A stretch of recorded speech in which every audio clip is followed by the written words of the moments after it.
In this tutorial, I'll show you how to watch ESPN on your PS5 so you can enjoy live sports and highlights on your gaming console. Let's get started.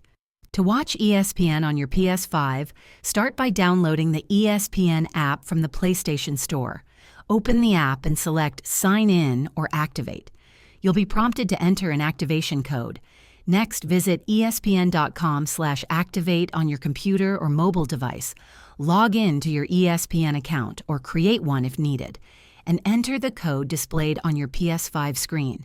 If you don't have ESPN Plus, subscribe to it or link a supported TV provider that includes ESPN. Once activated, return to the ESPN app on your PS5.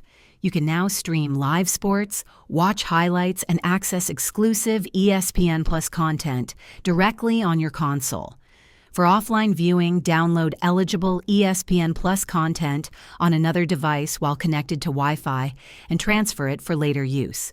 Ensure your PS5 is connected to a stable internet connection for uninterrupted streaming.